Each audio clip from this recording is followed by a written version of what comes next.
이제 물어보신 분이 그 면역에 뭐가 좋으냐, 감기 자꾸 걸리고 많이 그렇게 안 좋을 때 뭐 먹어야 되냐, 뭐 이런 얘기 하시면서 얘기가 나왔고요. 또 요즘에 혈관 때문에 또 몸 많이 힘드신 분이 많아가지고 제가 그 내용을 조금 도움되시라고 전달 드리려고 준비해봤고요. 지금 병원내 환자들이 고혈압 환자만 1,000만 명이 넘습니다. 1,000만 명이면은 너무 많죠. 그래서 우리나라 사람들이 이제 이렇게 많은 고혈압 치료제를 먹고 있는데, 그 다음에 고혈압 시장이라 그래요. 이게 지금 의료 뉴스잖아요. 그래서 의학계에서는 고혈압 시장이 벌써 1조 8천억 원이다. 우리 뭐 영양제 시장 그러는데 고혈압 시장이라고 이제 표현을 하더라고요. 이렇게 고혈압 시장이 커지고 치료제를 많이 먹고 있는데, 그럼 과연 사람들은 병이 다 좋아졌을까요? 환자들이 많이 줄었을까요? 그렇지 않죠. 심근경색 2배, 지금 1.5배 됐고요. 뇌졸중도 지금 엄청 치솟고 있어요. 요즘에 뇌졸중 엄청 많아졌어요. 엄청 많아지고 있는데, 이런 것들이 여러분들 앞으로 점점점 심해질 건데 과연 약으로 될 것이냐. 그래서 여러분들 약에 대해서 의사 선생님이 약 드세요 그러면은 방어할 능력이 없잖아요. 사실 약 먹으라고 먹어야지 뭐 우리가 뭐 알겠어요? 라고 생각하실 수 있어서 오늘 알려드리겠습니다. 약이 고혈압 약은 세 가지가 크게 세 가지로 나눌 수 있어요. 하나는 아스피린, 두 번째 스타틴, 세 번째 혈압 강화제. 한번 따라해보시겠어요? 아스피린, 스타틴, 혈압 강화제. 이 세 가지만 알면은 고혈압 약 다 아시는 거예요, 거의. 그래서 아스피린을 예를 들면 아스피린을 뭘 하는 거냐면은 그 아라키돈산이 우리 몸에서 활동을 해줘야 되는데 그거를 막아준다. 아라키돈산이 작동을 못하게 한다. 아라키돈산이 뭐냐? 알 필요 없습니다. 대신 보면은 아라키돈산이 이런 걸 해요. 우리 위에서 위 점액 분비하게 해주고요. 그 다음에 신장에서 그 사구체 여과를 막 시킬 수 있게 물 배설, 나트륨 배설 잘 되게 해주고요. 그 다음에 심혈관 쪽에서 그 혈관을 확장해주고 혈소판을 딱 잘 붙게끔 피가 잘 굳게끔 이런 걸 도와주는 그런 물질인데, 이 물질을 아스피린이 막아버려요. 막는 것도 거의 영구히 막아버려서 그거를 아스피린이 닿은 아라키돈산은 아예 영구히 쓸 수가 없게 되는 그런 형태예요. 그래서 이제 아스피린을 이렇게 먹고 계신 분은 그래서 왜 수술 들어가기 전에 물어보잖아요. 왜 그러면 피가 굳질 않아요. 혈소판 응집이 안 되기 때문에 피가 굳질 않아서 문제가 되니까 이제 그런 물어보는 거고요. 그거 외에도 지금 보시면은 위장 보호를 하는 분비가 안 되다 보니까 밑에 위궤양, 소화관 출혈 이렇게 나오죠. 그래서 위에도 굉장히 안 좋고요, 아스피린이요. 그 다음에 나트륨 물이 배출이 안 되기 때문에 고혈압이 옵니다, 오히려. 왜 아스피린 왜 먹냐? 피가 순환 잘 되라고 먹지만 사실은 고혈압을 만드는 약이다 라고 보시면 되고요. 또 다른 거 한번 보여드릴게요. 자, 스타틴. 스타틴은 뭐냐면 고지혈증 때 먹는 약이에요. 여러분들이 좀 뭐가 높다 그러면 고지혈증 약을 먹잖아요. 이렇게 빨간 줄도 그어주시고 이렇게 해주시는데, 보시면은 그렇게 고지혈증 약도 먹고 하잖아요. 이런 게 보시면 별로 좋지 않습니다. 왜냐하면은 고지혈증 약이 작동하는 곳이 저 부분이에요. 저 부분이 뭘까 그냥 생각해 보시면 되는데, 저 부분이 뭐냐면은 그 우리 몸에 콜레스테롤을 만들기 전 단계에서 막는 거예요. 우리 몸에 콜레스테롤을 만드는데 막는 걸 막아버려요. 근데 콜레스테롤이 우리 몸에 정말 많이 쓰이기 때문에 우리 몸이 만드는 거거든요. 근데 사람들이 잘 몰라요. 그걸 우리 몸에 써야 된다는 걸 모르고 콜레스테롤이 없으면 우리 몸이 회복이 안 됩니다. 우리 몸이 회복하는 그런 블록으로 쓰는 거예요. 굉장히 중요해요. 상처가 나도 콜레스테롤이 쓰이고 다 쓰이는 건데 그거를 억지로 못 만들게 해버리는 거죠. 그러면 어떤 일이 일어나느냐? 콜레스테롤로 만드는 우리 몸 만드는 물질 중에 제일 유명한 게 코엔자임 Q10입니다. 코엔자임 Q10이 우리 몸에서 만들어지는데 저 약을 먹으면 코엔자임 Q10 못 만들죠. 그럼 무슨 얘기냐? 빨리 노화가 온다는 얘기죠. 그 다음에 또 뭘 못 만드냐면은 저렇게 알도스테론, 코티졸, 뭐 에스트론 이런 것들이 다 테스토스테론 이런 거 다 호르몬이잖아요. 우리 몸 호르몬을 만들 때 콜레스테롤이 쓰이는데 콜레스테롤을 막아버리니까 호르몬을 못 만들어요. 그러면은 이제 우리 몸이 회복도 잘 안 되고 빨리 갱년기가 오겠죠. 그러니까 그런 것들이 스타틴을 먹으면 몸이 늙는다라고 보시면 돼요. 그러다 보니까 그 중에 하나의 병 중에 스타틴 가장 심각한 부작용이 당뇨병 유발이다 이렇게 나와 있어요. 그래서 스타틴이 뭐 빨리 일찍부터 드셔야 돼요. 다 먹어요. 뭐 저도 먹는데요. 뭐 이렇게 얘기하지만 부작용이 없지 않다. 이건 다 나와 있는 사실이니까 알고 계시면 좋고요. 그 다음에 고혈압 약 중에 이제 마지막으로 혈압 강화제가 있어요. 혈압이 너무 높아서 혈압을 빨리 떨어뜨려야 돼 하면은 이제 의료적으로 빨리 쓰게 되어 있는 약인데, 혈압 강화제 종류가 되게 많아요. 되게 많은 걸 제가 이제 쭉 늘어놓은 거고요. 안지도텐신이라는 거는 이제 우리 몸에 스트레스 호르몬이 작용을 해서 스트레스를 받으면 사람이 심장이 두근두근 빨리 뛰고요. 혈관이 수축돼서 압력을 높여요. 그렇게 해서 압력을 높여서 뇌로 빨리 혈관을 보내줘가지고 빨리 판단해가지고 이게 위기를 대처하기 위한 건데, 그렇게 스트레스 자꾸 받다 보면은 혈관이 망가지거든요. 그래서 이제 혈압이 높으면 스트레스를 못 받게 만드는 거예요. 억지로. 그래서 그 약을 먹으면은 심장이 잘 안 뛰겠죠. 쿵쾅쿵쾅 잘 안 하게 되고, 그 다음에 또 신장으로 가서 심장이 또 약해져요. 그런 문제가 있고요. 그 다음에 베타 차단제는 뭐냐면 심장을 약화시키는 또 약이에요. 심장 근육이 약해진다고 보시면 되고요. 알파 차단제를 먹으면 혈관이 약해져요. 혈관이 수축하는 힘이 약해져서 결국엔 장기적으로 이런 것들이 오래되면은 몸이 약해진다고 보시면 돼요. 그 다음에 이뇨제는 소변 이런 걸 막 배출시켜가지고 압력을 낮춰서 혈압을 떨어뜨리긴 해요. 근데 문제는 그렇게 계속 이뇨를 자꾸 하다 보면은 몸이, 그것도 또 안 좋은 부분이 있겠죠, 당연히. 그래서 이제 몸이 좀 빨리 그 말라버리고 수분 부족이 막 오고 탈수 증세가 오고 무기력해지고 이런 거에 올 수 있고요. 칼슘 통로 차단제라는 게 있어요. 칼슘을 우리 몸에서 못 쓰게 만드는 거예요. 그럼 어떻게 되냐? 우리 몸의 근육이 수축하는데 칼슘이 다 쓰이거든요. 근데 칼슘을 못 쓰게 만들면 혈관도 수축 못하고 심장도 약해지겠죠. 이게 모든 게 혈관을 수축을 못하게 하고 심장을 약화시키는 그런 약들이다. 그래서 혈압이 떨어진다고 보시면 되는데, 이 약들이 그러면은 그 부작용이 없냐? 많죠. 보시면은 알파차단제는 심장 문제 생기고, 이뇨제도 신장 기능, 당뇨 뭐 이런 거 문제 될 수 있고, 베타 차단제도 불면증, 콜레스테롤 증가 뭐 이런 것들도 올 수 있고, 그 다음에 칼슘 차단제 하니까 저혈압 생기고 빈맥 생기고 권태감 생기고 막 이러잖아요. 그 다음에 아까 에이스 억제제, 이게 이제 아까 그거죠. 그 스트레스 못 받게 하는 거. 그 다음에 신부전 단백뇨 이런 것들 올 수 있다. 다 적혀 있는 거예요 이미. 그렇지만 이제 이런 거보다 급하다 보니까 쓸 수밖에 없으면 쓰게 된다라는 거예요. 당연히 혈압이 이제 200 가까이 치솟으면은 뇌가 망가지기 시작하거든요. 그래서 그렇게 되는 사람들한테 쓰는 건데, 많은 사람들이 이거를 막 160, 150만대도 막 쓰는 경우 있거든요. 그러면 너무 일찍 쓰는 거죠. 그렇게 보시면 될 것 같아요. 그래서 이제 이런 약으로 그럼 고칠 수 있냐? 그건 아니라고 보는 거고요. 그거보다는 그거는 이제 증상을 막아주는 거고, 우리는 정말 심혈관 건강해져야지 저렇게 안 되는 거잖아요. 심혈관이 건강해지면은 고혈압으로 갈 일도 없고요. 그 다음에 콜레스테롤이 껴도 콜레스테롤이 산화가 안 되면 괜찮은 거예요. 그 심혈관이 건강하고 우리 몸이 항산화가 잘 되면 사실은 콜레스테롤이 아무 문제가 없습니다. 콜레스테롤 우리 몸이 좋은 거니까. 근데 이제 콜레스테롤이 문제가 된다 이런 얘기는 이미 혈관이 망가졌고 몸의 항산화 기능이 떨어졌다고 보시면 돼요. 그래서 가장 도움이 되는 안전한 성분이 뭐가 있을까? 심혈관에 찾아보면은 이런 게 있습니다. 레스베라트롤이라고 연구가 많이 돼 있어요.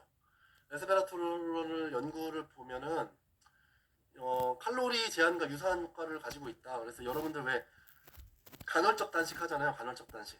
근데 이제 레스베라트롤을 드시면은 간헐적 단식하는 효과가 있습니다. 약간 비슷한 효과가 있어요. 그래서 이제 그런 효과 중에 어떤 게 좋냐? 보시면은 암 관련해서도 얘기가 많아요. 그래서 바람의 3단계. 암이 처음 만들어질 때, 그리고 암이 막 자랄 때, 암이 진행되는 거, 뭐 이런 것들을 모두 좀 많이 막아주고, 그 다음에 암이 자라는 이유가 세포가 알아서 죽어야 되는데 안 죽고 살아남으려고 하다 보니까 좀비가 되는 게 암세포거든요. 그래서 죽기 싫은 세포가 좀비가 된다고 보시면 되는데, 그 죽기 싫은 애를 그래도 죽어라 라고 신호를 주는 게 레스베라트롤이 굉장히 잘해요. 그래서 암에도 도움이 된다고 되어 있는데, 그거보다 이제 더 많이 나오는 게 죽상경화증, 고혈압 발생에 관련해서 혈관 평화근 세포. 좀 어려워 보이지만 결국에는 혈관 건강에 관련이 많아가지고, 특히 여러분들 그 한 모세혈관 있죠, 모세혈관. 우리 몸의 피가 심장에서 쫙 나와서 이 손끝으로 갈 때, 손끝으로 갈 때 혈관 색깔은 빨개요. 손끝에서 다 쓰이고 산소를 다 쓰고 헤모글로빈 다 쓰고 나서 심장으로 다시 돌아가는 혈관은 파래요. 혈관이 왜 퍼렇지? 그렇게 생각할 수 있는데, 그거는 이제 심장으로 돌아가는 하행설이다 보시면 되고, 그래서 빨간색이 갔다 파란색으로 돌아오는데, 그 마지막 끝에까지 가서 돌아야 될 거 아니야, 피가. 그 마지막 끝에까지 항산화 성분이 전달이 돼야 되는데 그 마지막 모세혈관까지 도착하는 성분이 비타민 C가 못 가요, 잘. 근데 마지막 그런 곳까지 잘 가는 성분 중에 레스베라트롤이 있습니다. 그래서 레스베라트롤을 잘 드시면 모세혈관까지 청소가 잘 되는 그런 효과가 있어요. 근데 그 모세혈관 중에 가장 많이 쓰이는 모세혈관이 어디냐, 우리 몸에서?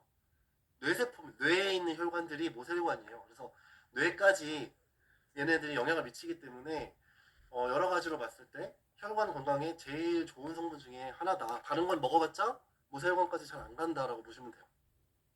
그래서 라스베라트롤 임상적인 결과로 이렇게 보시면 논문에 이렇게 나와 있어요. 암에도 도움되고 신경학적으로 알츠하이머 뭐 이런 거 다 관련돼 있고 심혈관 질환, 당뇨병 뭐 이런 거, 간 이런 거 다 좋게 만들어주는 어떻게 우리 몸을 굉장히 잘 청소해주는 염증을 막아주는 그런 성분이다라고 보시면 되는데 레스베라톨이 어디 들어있어요? 포도씨에 들어있죠. 포도씨. 그래서 포도씨에 들어있는 성분인데 여기 보시면은 비티스 비니페라라는 성분이 있어요. 가운데 써있죠. 비티스 비니페라. 비티스 비니페라는 성분이 아니고 이제 포도 종류 중에 하나예요. 이 포도 종류는 프랑스 보르도 지방에서 나는 와인을 위한 최고급 포도예요. 근데 지금 최고급 포도 요 성분을 추출해서 쓰면은 이 약전에서 우리나라 약전이에요. 저기 보이죠? 우리나라 약전에서 림프 기능 부전 이런 거 해결하고 망막 이런 데 장애 치료하고 유방암 치료제로 쓰여요. 굉장히 약으로도 쓰이는 굉장히 좋은 성분인데 이 성분이 일반적으로 영양제에 쓰이지 않습니다. 일반적으로 영양제는 이게 너무 비싸서 이 성분을 안 쓰고요. 대부분 라스베라트롤을 어디서 추출하냐면은 일본 담배잎에서 추출을 합니다. 일본 담배잎에서 추출하는 라스베라트롤 이런 거 아니면 뭐 여러 가지에서 추출을 하는데 그런 추출물들은 사실은 효과가 같지 않아요. 그래서 걔네들은 효과가 이렇게 안 나타나기 때문에 이 약전에는 비티스 비니페라를 써라 라고 이렇게 써 있는 거예요. 그래서 비티스 비니페라라고 이걸 써라 라고 이제 써 있는 이유는 요런 성분을 써야 된다. 근데 이제 보시면 유산화에 지금 후라바놀에 들어있는 지금 포도씨 추출물이 한국에는 이게 적혀 있지 않지만 미국에는 다 적혀 있거든요. 미국에 뭐라고 적혀 있어요? 비티스 비니페라라고 써 있죠. 그래서 미국의 그 우리나라 것도 마찬가지고요. 저 성분만 쓰고 있습니다. 거의 이제 약효에 가까운 굉장히 좋은 성분인데, 근데 이게 이제 얼마 전에 뉴스에 보면은 그 2021년도에 비티스 비니페라가 그 처방했을 때 그 보험이 되는 성분에서 제외가 됐어요. 보험을 안 해주는 거예요. 그래서 왜 제외가 됐나 그때 보니까 여기 보시면 포도씨 추출물이 있고 포도 엽 추출물이 있어요. 포도 엽 추출물은 포도 그 이파리죠, 그 이파리. 이파리에서 추출한 물질이 이게 이제 효과 있다고 막 사람들이 팔았는데 효과가 없었던 거예요. 왜 그런 일이 일어났느냐? 포도 씨가 너무 비싸니까 포도 잎을 갖다가 그냥 그 종류를 사서 그냥 약을 만들어 버린 거죠. 그리고 어차피 포도 이름이니까 비티스 비니페라라고 판 거예요. 그렇게 팔다 보니까 이제 그게 딱 걸려가지고 이제 거기서 제외된 거예요. 그 의약품에서 보험 항목에서 제외가 돼 버렸어요. 그래서 제가 지금 들어가 보면 약전에 온갖 이런 비티스 비니페라라고 쓰이는 약들이 다 포도 잎을 쓰고 있어요. 이파리는 전혀 상관이 없는데. 그러니까 이 정도로 포도씨 추출물이 약으로 만들었을 때 보통 100g에 한 300원대로 나오더라고요. 그러면은 그게 이제 실제로 우리가 그 유산화 제품으로 이렇게 만들면은 한 알 한 알이 굉장히 비싼 거예요, 사실. 굉장히 가격이 올라갑니다. 여러 가지 성분이 들어있기 때문에. 그래서 이제 이게 얘네들이 봤을 때 별로 그 너무 가격이 비싸니까 약품으로서 좀 그게 안 된다 그러고선 다 지금 이파리로 간 건데 이파리는 효과가 없다. 그래서 결국에는 약으로도 못 사 먹는 그런 성분이 돼버렸고 이것을 제대로 쓰는 거는 유산화밖에 없어요. 그래서 지금 현재 그래서 그렇게 보시면 됩니다. 상당히 재밌는 성분이고요.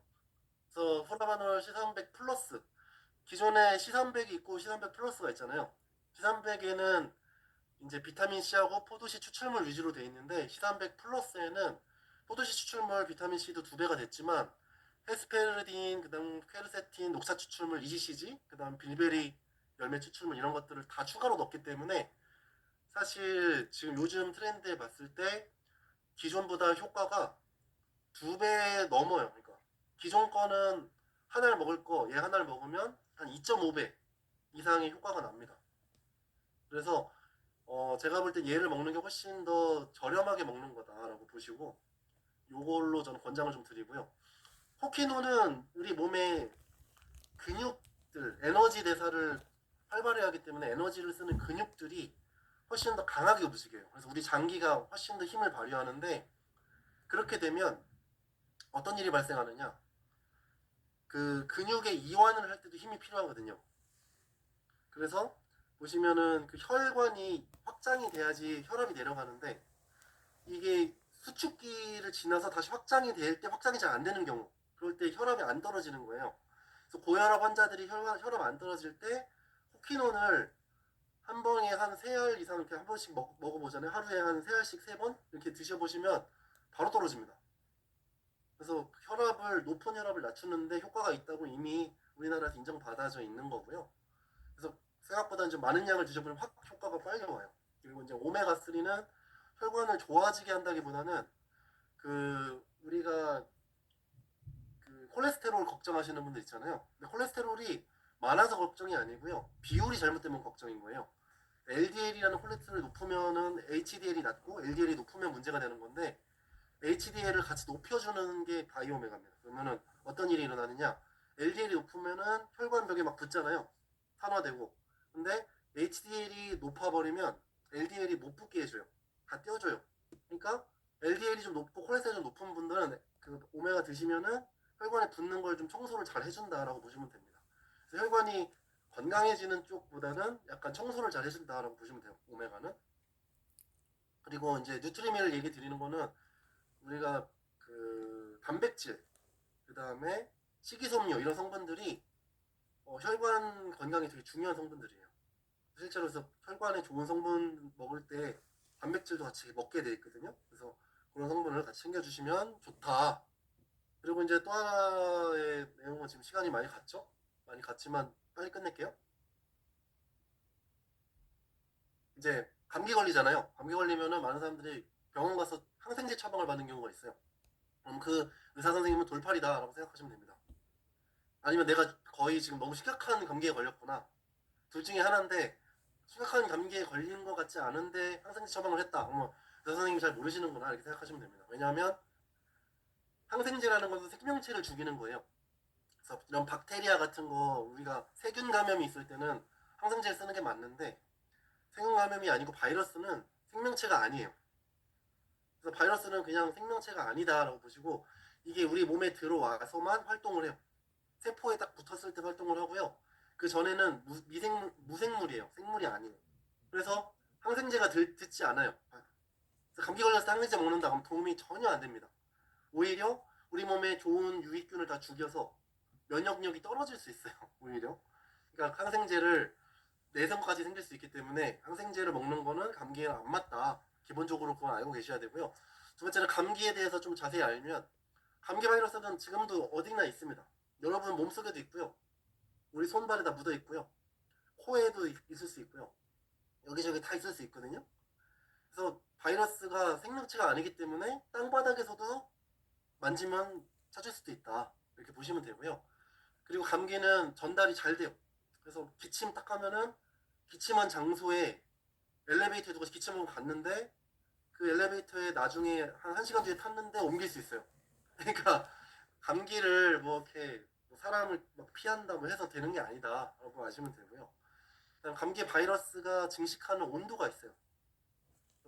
감기 바이러스가 제일 좋아하는 온도는 32도입니다. 여러분들이 감기에 안 걸리고 싶다. 좀 감기 걸릴 것 같다 오늘. 그러면은 따뜻하게 해주셔야 돼요. 32도보다 높으면 활동을 잘 못해요. 그래서 감기 좀 걸릴 것 같다 싶을 때는 좀 따뜻하게 주무시는 게 좋다. 특히 코나 이런 데 감기 바이러스가 처음에 들어오잖아요. 그래서 이런 곳에 더 따뜻한 게 좋다라고 보시면 돼요.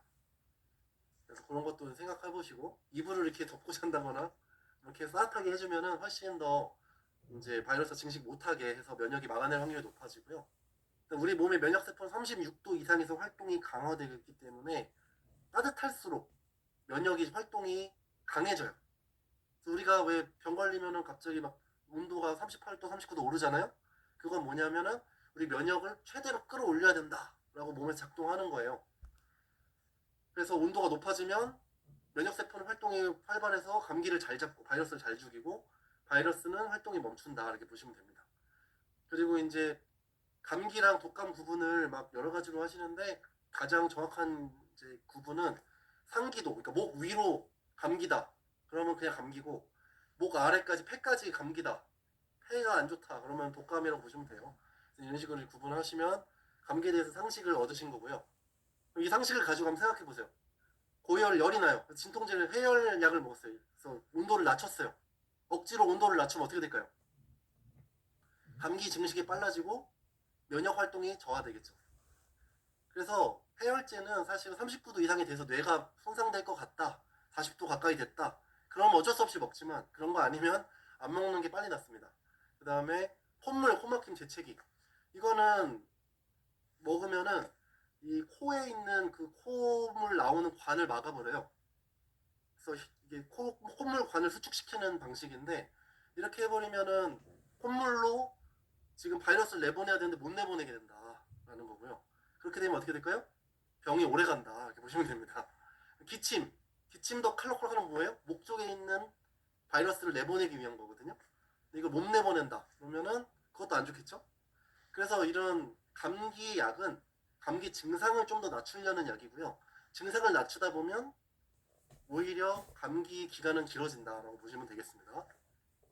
그래서 또 더 문제는 이거예요. 감기약 성분 중에 마약 성분이 많아요. 여러 가지 마약 성분이 있어요, 감기약이. 그래서 보시면 이런 경우도 있어요. 일반 감기약을 막 여러 군데서 사가지고 그거를 농축시키면은 필로폰이 됩니다. 그래가지고 뉴스에 이런 게 막 떠요. 그래서 감기약도 왜 여러 개 사가면 좀 의심하잖아요. 그게 이런 거예요. 여러 개 못 사가게 하는 게. 근데 특히 이 중에 좀 중요한 게 뭐냐면, 마약도 여러분들 코로 흡입하면 마약인데 입으로 먹으면 마취제가 되거든요, 마약이. 코로 흡입하면은 문제가 돼요, 점막 쪽으로 가기 때문에. 근데 보시면은 코로 넣는 감기약이 있죠. 이런 거 뿌려보셨죠? 칙칙 넣으면 어떻게 될까요? 마약하고 거의 비슷하게 작용을 해서 이게 이제 이런 게 지속되면 비염도 더 심해지고요. 그다음에 비중격 청롱이라고 코에 구멍 뚫리는 현상이 있어요. 이게 마약하는 사람들 많이 걸리는 건데, 이게 이제 이거 하는 사람들도 비슷한 증상을 겪는 분이 있습니다. 그래서 조심하셔야 되고요. 그래서 이런 것들을 여러분들 조심하려면 안전하게 하는 게 좋겠죠. 면역 건강을 그냥 높여서 자연적으로 치료가 되고 바이러스가 들어오자마자 죽으면 좋겠다. 그럼 면역을 높여놔야죠, 평상시에. 아까 뭐 온도가 좀 높은 것도 좋고요. 아침에 조금 우리 체온에 맞는 물을 마시는 것도 되게 좋고요. 찬물 마시는 거? 이게 뭐 그렇게 좋지 않을 수 있어요. 그냥 온도가 낮아지면 안 좋으니까. 그래서 그런 걸 좀 따져보시고요. 그래서 제일 면역세포를 강화시키는 거는, 여기 보시면 오른쪽에 막 동글동글한 애들 있죠. 얘네들이 T셀, 뭐 NK셀, B셀 뭐 이런 애들이 있는데, 얘네들이 다 면역세포들이고요. 이 면역세포들이 바이러스를 죽이러 다니겠죠. 이 면역세포들을 강화하는데 화살표로 뭔가 먹이가 막 점점점점이 막 이동하죠.